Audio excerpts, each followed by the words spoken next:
오늘도 변함없이 무조건적인 사랑으로 사랑하시는 하나님의 사랑과 은혜의 손길이 여러분의 생애를 친히 인도해 주셔서 희망찬 삶을 살아가시기를 기도합니다.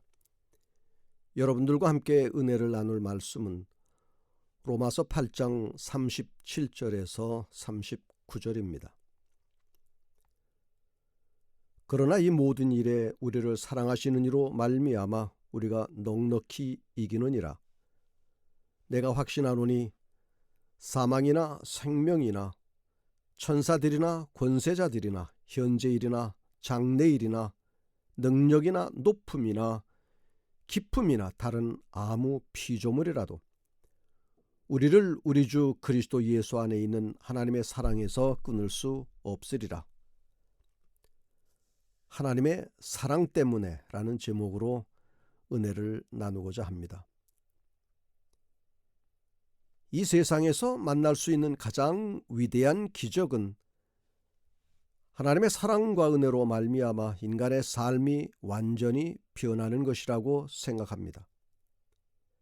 도저히 변화될 것 같지 않은 사람이 어느 날 성령의 역사로 말미암아 전혀 다른 새로운 사람으로 태어난다면 이것보다 더 크고 위대한 기적은 없을 것입니다. 시대소망 407페이지엔 이렇게 기록하고 있습니다. 인간의 마음에 일어나는 변화, 곧 인간의 품성의 변화는 항상 살아계신 구주께서 영혼을 구하려고 역사하고 계심을 보여주는 기적이다. 다소의 사울이라는 사람이 있었습니다. 그는 훌륭한 지식인이고 야심만만하며 종교에 미쳐버린 사람이었습니다. 하지만 그는 기독교의 신앙을 완전히 말살시키기로 작심하고 행동하는 무자비한 사람이기도 했습니다. 마침내 그는 이것을 위해서 잔인한 로봇가 되어 사랑, 자비, 은혜 이런 것들은 이 유대인 열심파 마음 속에는 이미 사라져 버린 지가 오래됐습니다. 오직 그는 기독교를 박멸하고 이 땅 위에서 사라지게 하는 것이 그의 열심의 가장 큰 이유가 되었습니다. 그러나 놀라운 기적이 일어났습니다. 그날도 여전히 그가 사명감을 가지고 기독교인들을 잡아들이기 위해서 다메섹으로 가는 도중에 하나님의 영광의 빛을 보게 되었고 예수 그리스도의 음성을 듣게 되었습니다. 그 순간 완전히 땅에 엎드러진 사울은 예수를 주님이라 불렀습니다. 그 핍박자는 예수님에게 정복당했고 성령에게 사로잡혔던 것입니다. 이제 그의 완악하고 잔인한 마음과 생각은 녹아지고 사라져 버렸습니다. 교만하고 야심만만한 그 박해자가 이제는 예수 그리스도의 사랑의 포로가 되었고 예수 그리스도를 이방에 전파하는 전도자로 완전히 바뀐 새로운 삶을 살아가게 되었습니다. 이것이야말로 하나님의 무궁한 사랑이요 놀랍고도 위대한 기적이라 말할 수 있습니다. 하나님께서는 박해자 사울을 그냥 포기할 수가 없었습니다. 수많은 그리스도인들이 그의 손에 의해서 박해를 받고 죽어갔지만 사울을 향한 하나님의 사랑은 어떤 것으로도 막을 수가 없었던 것입니다. 하나님께서 사울을 기억하신 것입니다. 사랑의 하나님께서 이기신 것입니다. 이러한 기적적인 변화의 체험을 한 사울은 아시아와 유럽을 복음으로 변화시켰습니다. 주님을 위하여 목숨을 버리는 위대한 전도자가 된 것입니다. 하나님께서는 오늘도 우리 가운데서 또 우리를 통해서 기적을 일으키시기를 원하십니다. 그리스도인 생애는 날마다 기적의 생애를 체험하고 있는 것입니다. 우린 그냥 자동으로 살아가는 것이 아니고 하나님께서 생명을 주시고 살아가게 하시니 사는 것입니다. 여러분이 이 사실을 믿으십니까? 하나님께서 왜 그렇게 하실까요? 우리를 사랑하시기 때문입니다. 우리에게 왜 하나님의 사랑이 필요할까요? 첫째는 인간의 힘으로 온전하게 된다는 것은 불가능한 일이기 때문입니다. 어느 누구도 스스로의 힘으로는 참된 그리스도인의 삶을 살 수가 없습니다. 그리고 스스로의 힘으로 자신을 변화시킬 수도 없습니다. 오직 예수 그리스도만이 온전한 그리스도인 삶을 살게 할 수 있으며 우리의 삶을 변화시킬 수가 있는 것입니다. 인간의 노력이 아닌 예수님의 사랑과 은혜로 이루어지는 것입니다.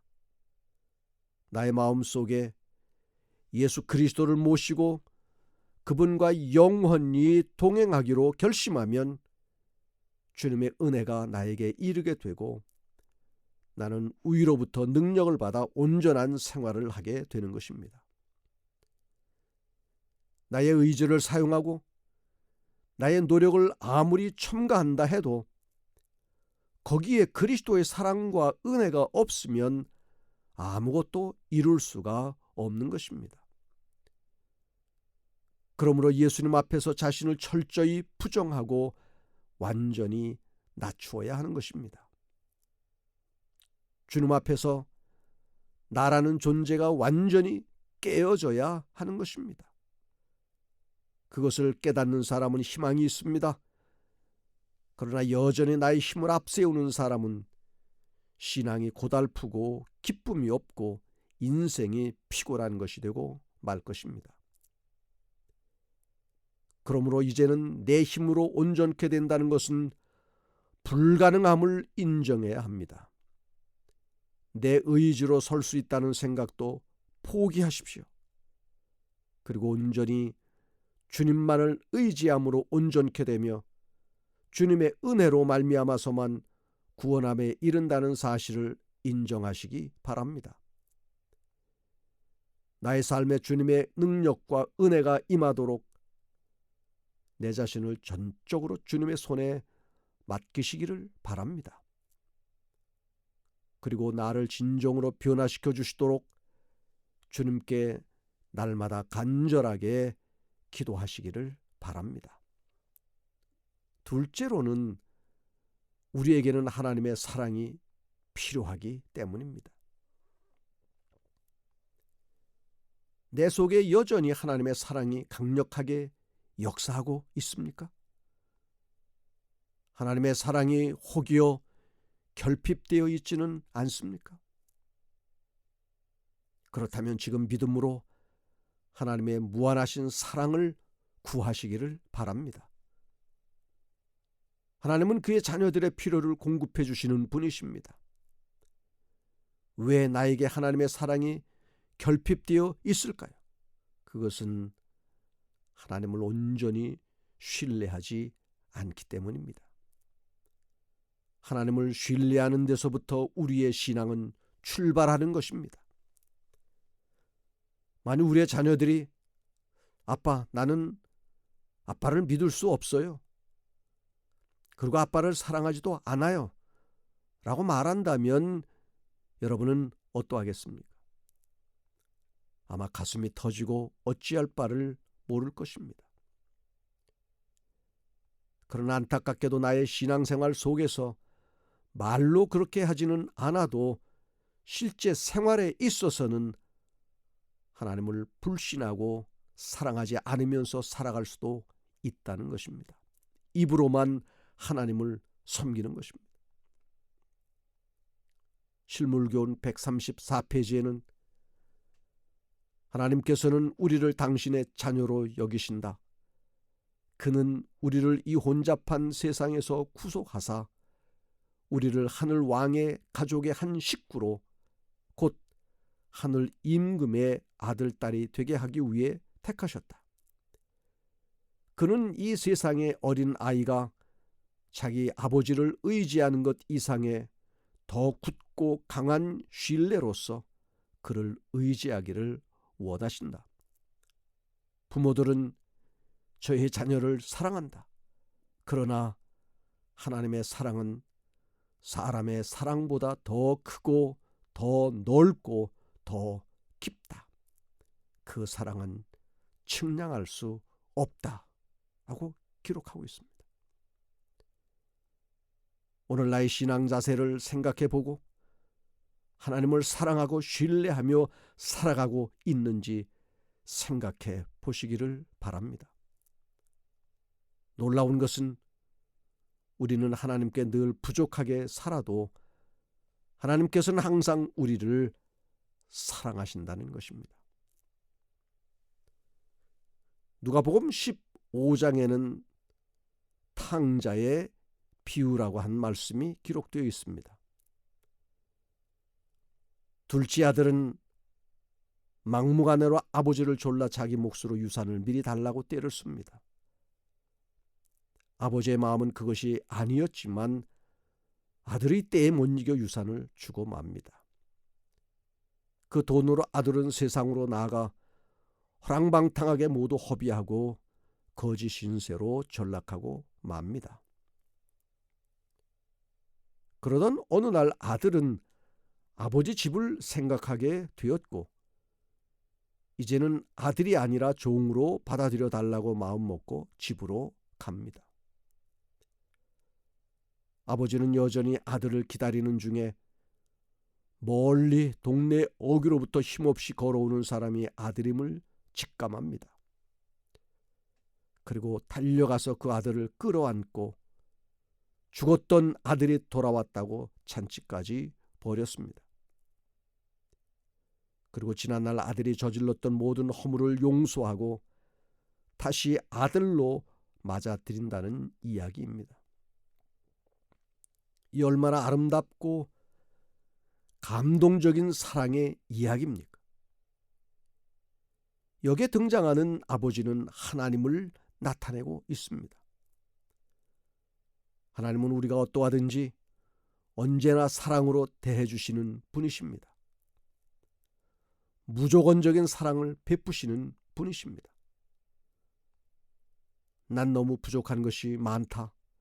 그리고 죄도 많고 하나님 우리 위해서 한 일도 없고 나처럼 형편없는 사람은 하나님께서 사랑하실 리가 없다 라고 말할 사람이 있을는지 모릅니다. 사도 바울을 기억하십니까? 그는 그리스도인들을 핍박했던 박해자요 살인자였습니다. 그러나 하나님은 그도 사랑하셨고 용서하셨습니다. 가늠하다 붙들릴 여인, 그 여인에게는 나도 너를 정죄하지 않노니 가서 다시는 죄를 짓지 말라라고 용서하시고 용납하셨습니다. 예수님을 3번씩이나 모른다고 부인한 베드로도 주님께서는 사랑하셨습니다. 로마서 5장 8절 우리가 아직 죄인 되었을 때에 그리스도께서 우리를 위하여 죽으심으로 하나님께서 우리에게 대한 자기의 사랑을 확증하셨느니라.